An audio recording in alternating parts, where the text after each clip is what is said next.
Good evening. It's Friday. It's 7:30. It's the opposition view, and we're looking forward to Sunday's game, our third game of the season. Having won the first two, and it looks like it is going to be. Doesn't look. It is definitely going to be our toughest match so far. We're away at the LTID against the old enemy, Man City. I say old enemy. We seem to get them in any cup competition that we play these days. So looking forward to that game. We've got to say it's the opposition view show tonight. And I'm pleased to welcome from CityfanTV the one and only Ray. So let me bring Ray in straight away and say good evening, Ray. Hey, how you doing, Chris? You all right? I'm all right. Top of the league. Can we end this? I've got a sweep going as to how many minutes it would take you before you said top of the league, or mention the fact that you'd beaten us 4-0 or 4-2 a few years ago, or that Jamie Vardy always scores against us.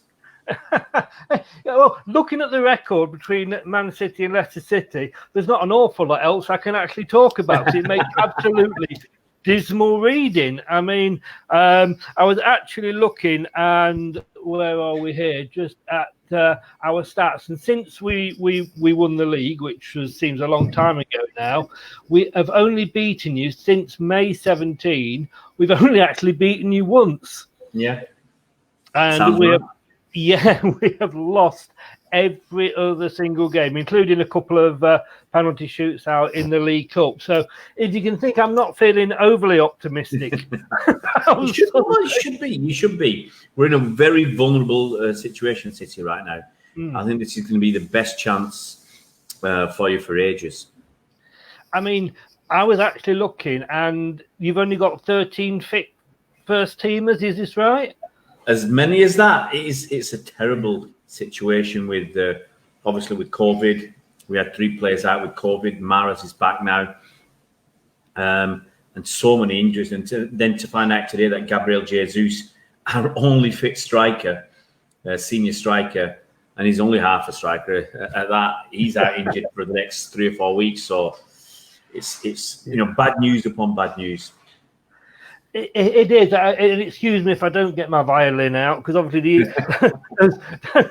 those players that you have got aren't too bad, at all. But you must think sort of, you look at Leicester, and like I say, there's nothing there for you to fear, really, is there? Or is there?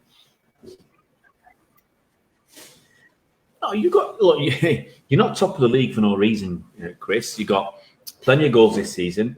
Not let too many in the league, I do believe. Forget about the League Cup. I mean, I don't think many big teams are going to take that seriously. There's plenty to fear from Leicester. There's always Jamie Vardy. Jamie Vardy's always a trouble causer. He's always a thorn in our side. Yeah. I was up at the Etihad last season when he scored against us. A typical Jamie Vardy goal. Put through, scampers away, no one can catch him, and slots the ball home. So he's always going to be a danger. And you've got a few other decent players that I can think of. Sionchu, much coveted by many of the big, can I call them bigger teams? I think that's without any disrespect intended. And you've got Tielemans, who I quite like. I did see his pass the other week for a wonderful pass for a goal. Yeah. So you've got. You're being a little bit soft on yourself because you got some good players there, and you're 5th last season, and you're top right now. I mean, I'm coming up to my 60th next year, so I've followed Leicester for quite a few years, and we are the kings at shooting ourselves in the foot. Never greater shown than last season when Champions League was there for the taking, and we were at one point challenging Liverpool. We were ahead of yourself, and then the wheels slowly started to come off the wagon, and you caught us.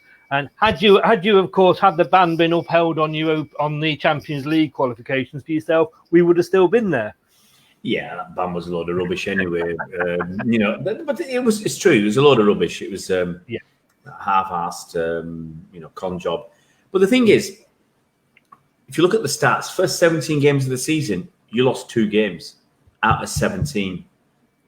The next 21 games, you lost 10. Yeah. So, you only have yourselves to blame. You threw it all away. And, even after all that stumbling from you, you came to the last game of the season against United. If you won that, Champions League. Yeah. So you've only got yourself to blame. Oh no, totally. It's the old saying. It is always a marathon, not a sprint, and the table, never lies. And I'm quoting all the sayings there is in football here. All the cliches.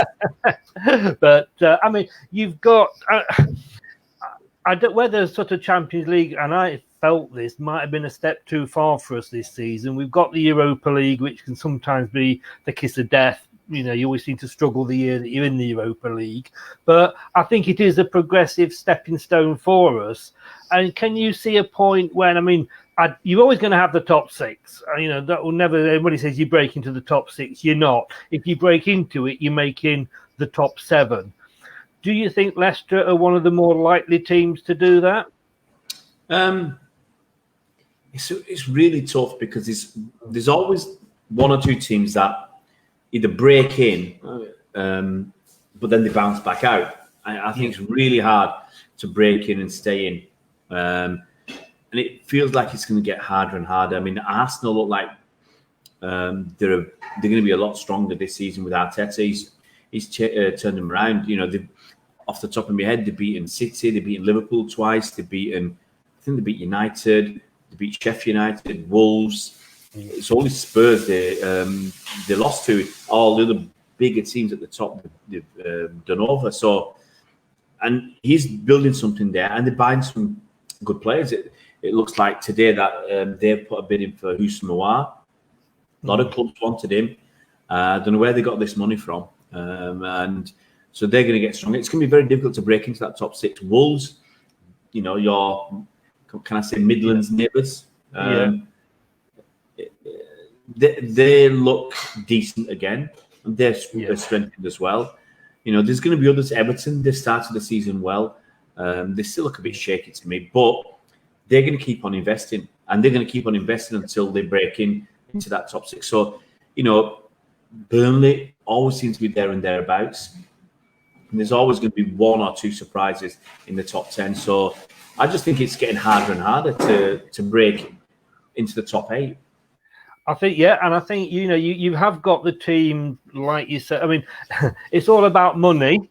And I think the thing is these days that most teams have got the money. Yeah. It's just on the amounts of money that you have. But I think, either, so I could say, whether it's a regular top 6, but I think teams are looking to expand that top 6 to a top 7 or top 8. And like you say, I think ourselves, Wolves and Everton are those that sort of are the most likely of the 3 at the moment on the to break in. Everton are spending a lot of money. Absolutely. But it's another one. But to be honest, to be up there, you've got to have a rich owner somewhere. Whether it's a company, you've got a rich owner. We've got a rich owner. Everton have got a rich owner. Wherever you go, most Premier League teams are backed by either a corporation or a multi-millionaire or multi-billionaire. And it's just the way football is. It's never going back. It's never going back to what some of us would say the good old days. I was watching something I saw a picture on Twitter, people going into Main Road, and the kids were paying 20p to get in. In the good old days. Wow. You could go out, watch a game of football, go home, have a bag of chips and a pint of bottle on the way home, and still have change from £1. There you go. That's the good old days. Good old days. Good evening to Rob McFarlane. He's come onto Facebook and he's asked, we touched on this before, have Man City got any fit strikers? Well, as soon as Sergio Aguero got injured, we had no fit strikers because Gabriel Jesus isn't an out-and-out striker for me. Yeah. He's injured. They both look like they're going to be out for at least another 3-4 weeks. So if we want to play a striker, we play a 17-year-old kid who's played 1 game for the first team, which was last night. He played well, Liam Delap, but he's 17 years old. You know, he's going to make mistakes. There's a thought that Pep might go for a false nine, but one of your important ingredients in that false nine is Gabriel Jesus for the amount of work he does. Yeah, and he's not, so he can't even go down that route. So I'm trying to work out how he's going to do it. You know, he might opt for Liam Delap, or he might opt for Raheem Sterling down the middle. Yeah. But you know, it's we're down to the bare bones. Yeah. Well, I mean, I feel your pain. I mean, we've been there just recently. Well, no. What I mean is, you know, we've got we've had Pierre out, we've had Evans out, we had Chilwell out before he left, Maddison out. We've struggled with our sort of players, and it seems to be going on. I mean, I think it looks like we're going to have Evans back tomorrow, so hopefully we'll have a decent back four there, or three, whichever way he decides to five. go. Yeah. Don't you play the back five against us? To be honest with you, you never know. We can sit and I've never predicted the right starting lineup for about 3 years, so I'm not going to go down that road of predicting the starting lineup. But Evans, I think, will, he on the managers' conference today, he said he was fit, ready to come back. We've got Maddison. He looks like he's possibly starting. He's come on for sort of cameos, but he did play he played a big part of the Arsenal Cup game. But we've lost Ndidi. Yeah. You know, but that said, you know, he was filling the back, you know, in the back four for us, and Mendy, who will probably now continue in that role, has come from nowhere, from being unliked by a lot of fans to suddenly having had 2 good games, and everybody loves him again. But that's football for you, isn't it? Yeah, I mean, you know, I'm surprised actually, because I didn't know Ndidi was not in midfield anymore. Because last season or the season before, people were talking about him. You know, and other clubs might have been interested in pinching him, and now, you know, someone's come on taking his place. I think we've had to move, and again, you probably, you know, don't follow Leicester as much as I do. With the injury situation we had, with Evans being out, it was a decision that Brian Rodgers took. Brendan Rodgers took to move Ndidi into the back four and use him in that position, and he didn't play badly. Our other defender, Marty, he was injured as well. He's only just slowly started coming back. You sometimes forget, you know, you have strikers or players that are out for a long time, and sometimes you forget that they're there. Yeah, absolutely. But you feel, I mean, let's have a look at your signings in this window. You spent a bit. Compared to a lot of teams, you're not paid as much as Chelsea, I grant you. But then I don't think anybody has, you know.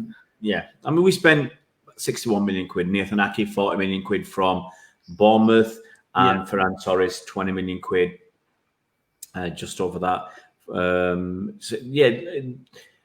Ferran Torres is going to need some time, I think. We've seen a game yesterday. He didn't get really that involved against Bournemouth, and he had a few minutes at the end of the game against Wolves. So it looks like he's going to take a bit of time to get going. And Ake, I think he's slotted in. I think he'll be all right, Ake. Where obviously we're always linked with lots of players, and we're linked with lots of defenders. We need that defence out of it. And it's been a long transfer window with Koulibaly. That side is going on and on. Then we get linked with Diego Carlos and Jimenez at Atletico. And then last week we get linked with this kid called Kounde, who I'd never heard of. Everybody's scrambling around like mad to find out a bit more about him. And then today, apparently we put a bid in for Ruben Diaz. It's like, you know, it's like I don't know what's the right word. Like a lot of Christmas presents, and we're just trying to grab just to get one. You know, you can see them dangling from the tree, and you want one of them. And we're actually now. It feels like a bit of desperation. We're just desperate to get some players in, and obviously losing a striker as now. It could have been a fantastic window. If we'd got Koulibaly and Messi, it'd have been the best window I can ever remember. And it didn't feel that we were too far away from either. No. But, you know, it's not to be. Messi would have been amazing. Probably not like some Rob said there. Where's he got? Oh yeah, that's it. You better get Franny Lee to get his boots out. I do. I'm old enough to remember Franny Lee. Franny's in his early 70s now, about 71 now. Franny, I think. Is he? I think he's in his early 70s. I met him last season at the ground. He's in good form. But we're going back to the early 70s, late 60s, early 70s with Franny Lee. It's a long, long time ago. But well, I mean, I certainly know what you mean regarding the transfer window. I mean, I think if we signed everybody we've been linked with, we'd just have centre backs and left backs to play next season. But I don't know if you've been watching Match of the Day. We've signed Castagna, who will probably start tomorrow on the right back, and we've got 3 Belgians, who number 1 team in the world, and we got 3 of their sort of starting 11, Castagna, and my mind's going here, Tillemans and Pratt, and like you say, they combine very well. Yeah. I mean, I do like Tillemans. He's got a little bit about him. I like him. He's got that quality, that vision, and technical skill that sets him a little bit apart. I think he's definitely going to be a danger. Him.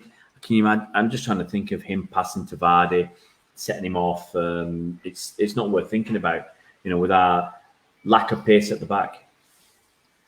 I think, and the thing I do love about playing Man City is that you do give Vardy that space, which the top clubs do more than sort of where you're not parking the bus. There is the opportunity. Unfortunately, you let Vardy score 1, you go down and get 2 the other end.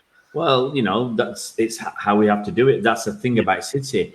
We've always got to be looking to score lots of goals because we're always going to leak goals. If you look at the 2 games we played this season, we played against Wolves. Wolves could have had 2 or 3 goals, no question about that. They had plenty of chances.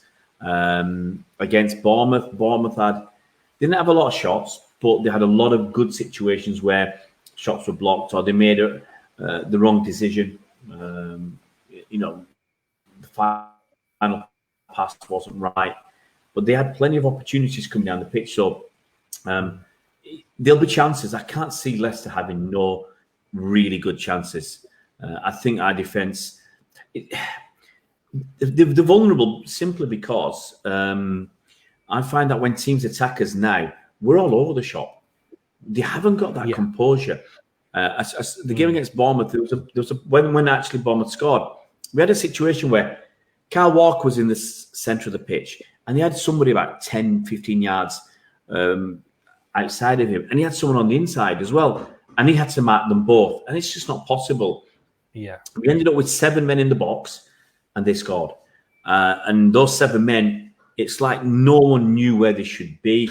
There was, as I said, there was no composure. So yeah, we are vulnerable, definitely vulnerable. For me, the biggest issue is Ben Mendy, and I think you put a fast person on him, you'll exploit him. His pace doesn't look like it's there. And you expect people like Adama Traore to beat just about everybody. But it wasn't just Adama Traore. Anybody could turn up. A 3-legged dog could have turned up and beaten Ben Mendy, against Wolves. But Neto beat him. He must have been skinned about 5 or 6 times.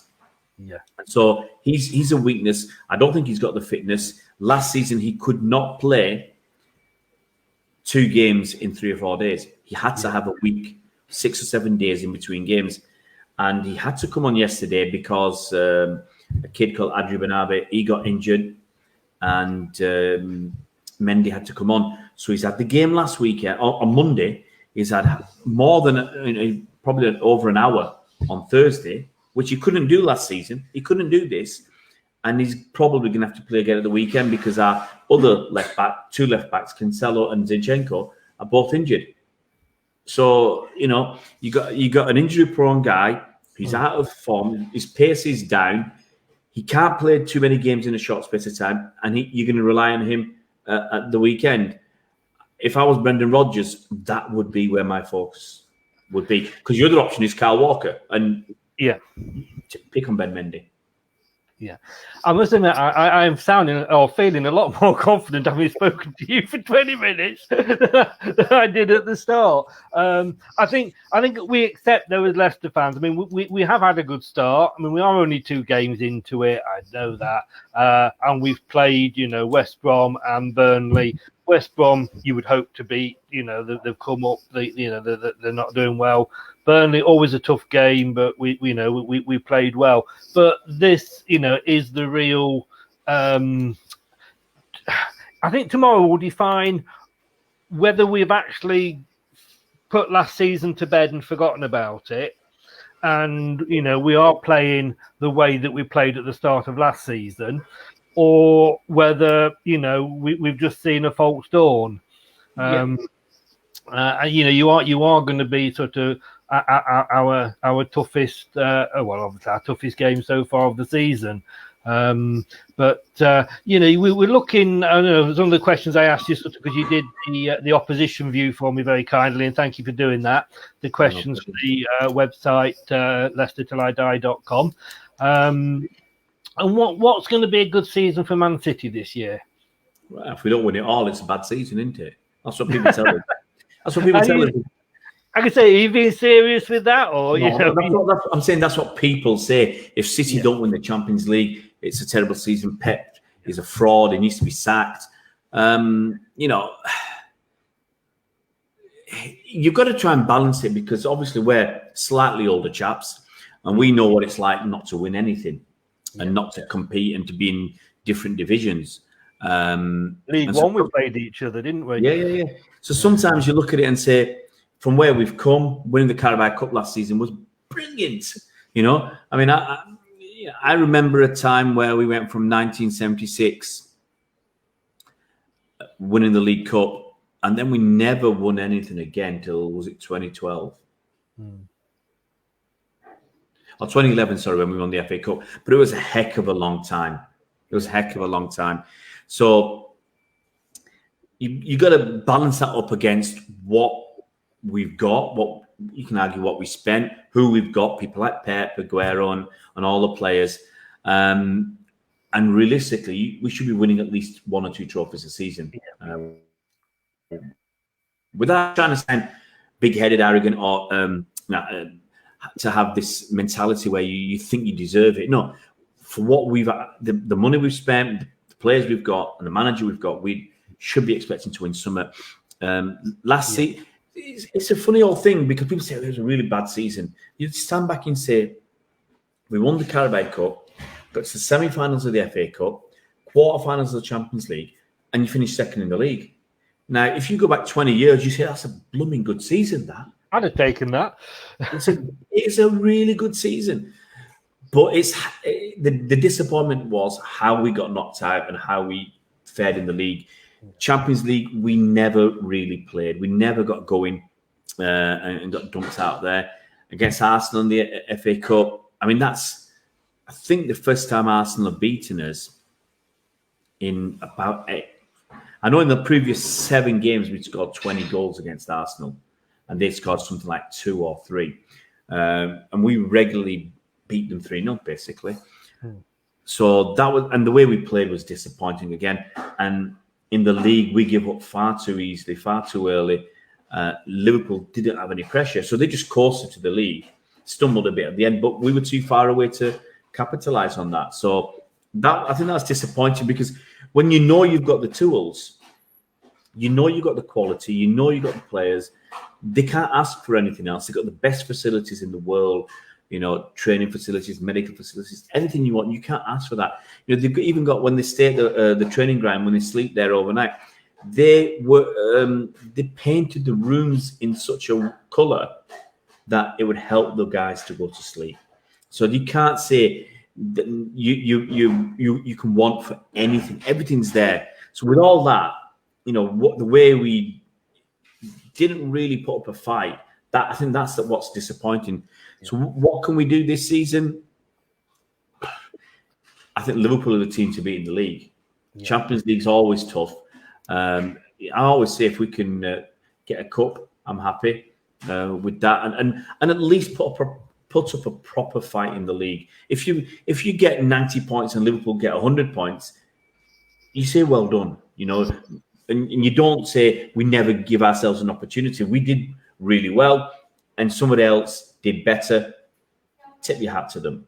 But when you fall down, I think that's what hurts, when you don't put enough in yourself and you don't do yourself justice.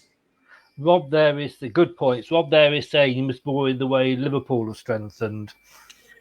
I mean, how many of those players are going to get into their first team? Yeah. Thiago, and that's about it. And I suspect one of the reasons for Thiago is Liverpool generally play down the flanks. Their creativity comes from Robertson and Trent Alexander-Arnold. The centre-backs can stay where they are. The midfielders, I believe, quite negative. But the purpose is they've got three very good strikers. And then Robertson and Trent Alexander-Arnold providing the flair or the creativity from out wide. If you block those two guys, which Leeds did a little bit of, but if you block those two guys from creating, where's the creativity going to come from? And teams will be like the play against City, have five at the back. Play three centre backs and two full backs, and try and double team and block those channels. So that there, you need someone in midfield. You need that sometimes a bit of creativity. Someone who can spray the ball around a bit. And I think that's where Thiago comes in. A lot of passing, a little bit more creativity in the passing. He may play further back than some of the other midfielders. But the other midfielders, you got someone like Fabinho, Henderson for most of the time, and Naby Keita. Their job is to stifle, to block, and to stop teams, piling through. So I think he's going to make a big difference. The others, I'm not worried about the others. I think they'll struggle to get in the team. Yeah. Just picking up on what you were saying there before about what is going to be a good season for you, is winning the Champions League going to be an albatross around Pep's neck? Is that going to be how he's going to be judged at the end of the day? By other fans, by pundits, yes. By City fans, it's generally the older you are as a City fan, the more we believe it's the league that matters. That's our bread and butter. And the Champions League is a new competition for us, because before 2011 was our 2010 was our first season of Champions League. We weren't used to it. We'd never been in it. At least the league, when you're in the Premier League or the old First Division, you had a chance of winning it. You were in that competition. But if you're not in the Champions League or the European Cup, you're not in it. So we were never used to that, because we never won the league or never finished in the top four until quite recently. And so the competition you're in almost every year, unless you're relegated, is a league. So we want to win the league. But everybody else wants to. There's a lot of people who want to decry Pep and say he's a fraud, he can't win the Champions League. And they put it around his neck. But if you look at what he's done at City in 4 years, that's not bad. That 100 points, no one's ever done it. The winning all the domestic trophies, no one's ever done that before. So he has gone into uncharted territories. A number of goals we scored, all those records in the Centurion season, and for people, and then winning it back to back, which just seems very difficult these days. And for people to say, "Oh, he's not won the Champions League, he's rubbish," and forget about all his achievements.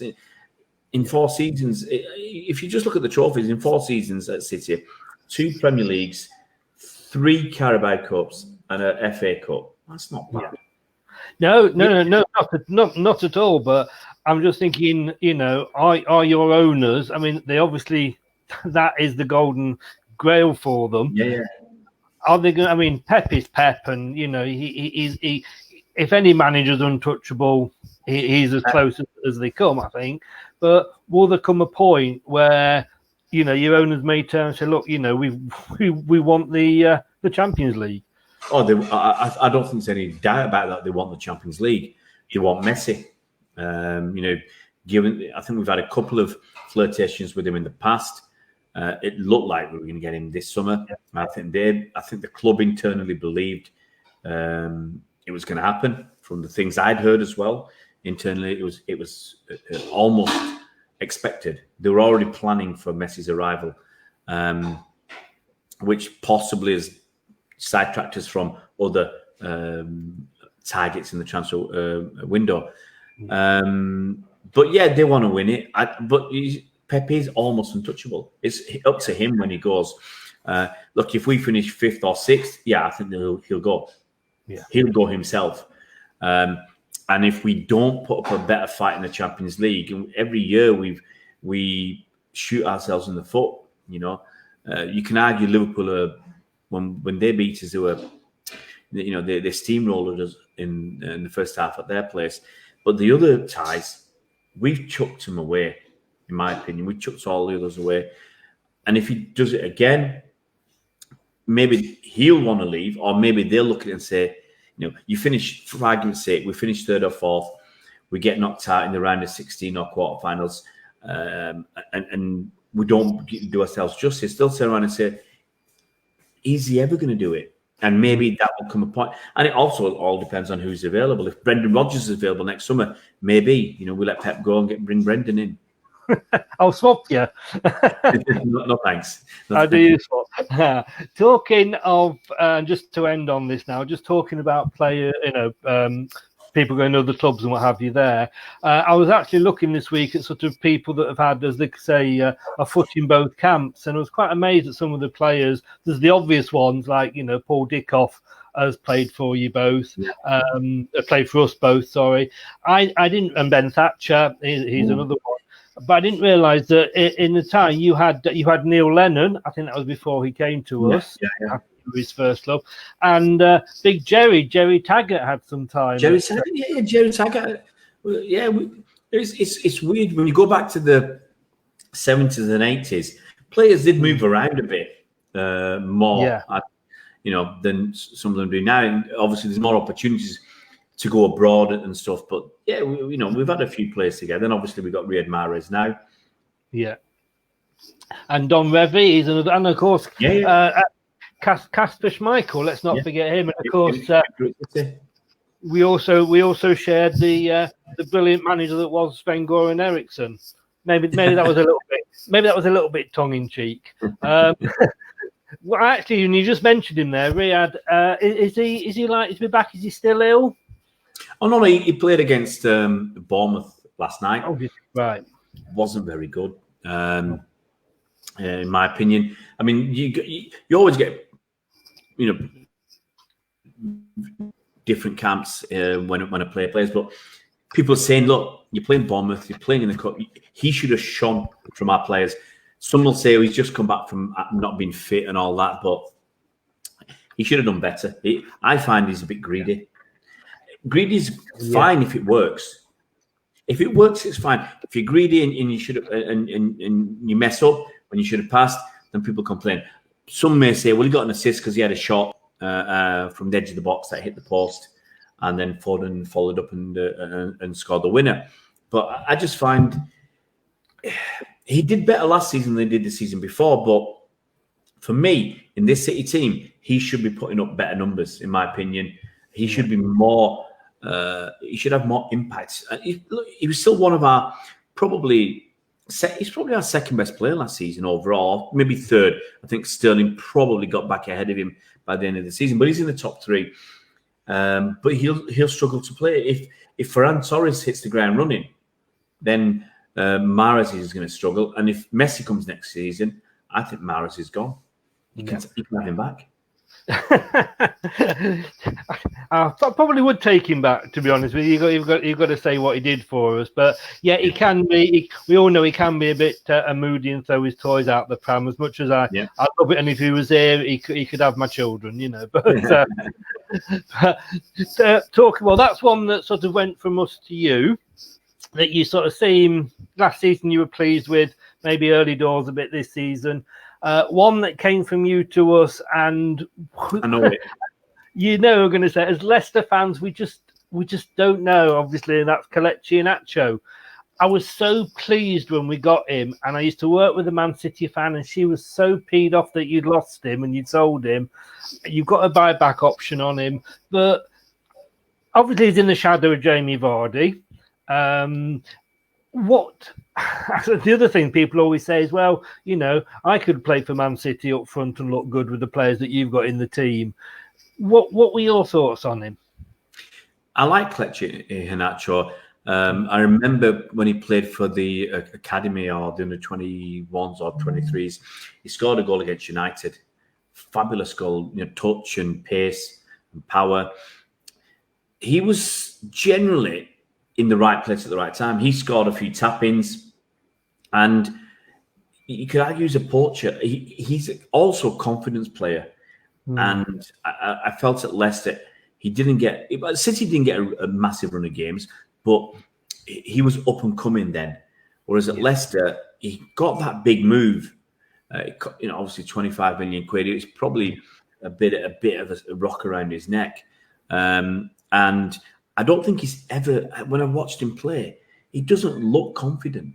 No. You know, he's not buzzing the way he was at City. And as I said, if you create a lot of chances for him, he will score. He'll score plenty of goals. He'll be in the right place, in and around the 6-yard box where you want him, and he'll score goals. But without confidence, you know, we're always going to love Kelechi Iheanacho at City for that miss in our that game where Company scored that long-range shot, and right at the death, Kelechi missed, and we said, Agent Kelechi. We're always going to love him for that. But the guy needs confidence, and obviously the way you guys play, I'm not sure it suits his style. I was just going to say that because we tend to, obviously, with Jamie, and that's the problem with any striker that we get in. And there will come a time when Jamie's getting on a bit now, and he's going to be used probably more as a super sub coming on in the last 15 minutes when defences are tired, and you know, you can run at them for 15 minutes. But we do tend to play with that one striker up front. Yeah. You know, how did Kelechi used to play at Man City? Was it one up front? I don't think we'd leave him up on his own. There's a goal that kind of sticks in my mind where I think it was against United. I think KDB had a shot from the edge of the box, left foot, hit the post and bounced out, and Kelechi was stood there about 4 yards out to tap it in. And that's the kind of thing I would expect from him. Yeah, playing as a leader of the line, he's probably still got the pace, but I just don't see him as that, because you need a lot of confidence for that. You need to believe in yourself, and his shoulders are down. He just doesn't have that heart that he used to have. Where, as I said, when he was coming through, he thought he could probably take on the world, and he probably believed in himself. And now, because he's had a hard time, I don't think as much. But I think he worked good. He worked well in a pair, I think. But he needs a good run, and he's never going to get a good run if he's not confident. Because he's not. If he's not confident, it's a vicious circle. If he's not confident, he's not going to score goals. If you're not scoring goals, you're not going to get a good run in the team. And I think it's like that. I think it's going to be a big season for him. I think Brendan coming in last year, we did see an improvement. Got to be honest with you. I think Brendan's likes him, and I think Brendan, you know, did. So we always say we saw an improvement last season, but I think this will be a telling year for him. But Ray, I'm going to say really thank you so much for coming on tonight. Let's finish with a score prediction. I'll say 3-1 City. 3-1. Well, I've gone for 2-2. I can never go against my own team, as you've probably been saying. But I don't know. You as I say, we've not beaten you for I don't know how many years. So I'll take 2-2. Ray, do you want to give a shout out for your social media? Yeah, you can follow me on Twitter. It's Ray CityfanTV 1, and that's my social media. We've got a Facebook page, but it's not the main thing we do. And you know, when we had one last year where we just got inundated with the Algerians. they all left us because we all went down. We had about between 6,000 and 7,000 of them. and then they're all right in Arabic. So you got to, if you want to, interact, you've got to translate it, get onto Google Translate, translate it, understand it, and reply and translate. And so we've cooled that down a little bit. So we just focus on Twitter and obviously the YouTube channel. Well, they're to be followed. Like I say, well, thanks for keeping all the Algerian fans off us for a bit. We appreciate the peace and quiet. Good luck for the season after Sunday. At least we're not going to meet you in the Bloody League Cup this season. You're giving that one up. Well, it doesn't matter who meets us in the League Cup. Well, hopefully we'll win it the 4th time. Yeah, well, good luck. Like I say, everything after Sunday. Cheers, mate. Thanks a lot, mate. You take care, and I'll speak to you soon. Take care, mate. Okay. So thanks to Ray for joining us this evening. That's the live Sky Sports 4:30 kickoff on Sunday at the Etihad. Man City versus Leicester. Don't forget you can join me and Brad, our post-match show, which will be about half an hour after the final whistle on Sunday. I shall see you all then. And as I always say, look after yourself, keep the faith, and stay safe, please. All the best, guys, and I'll see you after the game. Take care now. Bye-bye.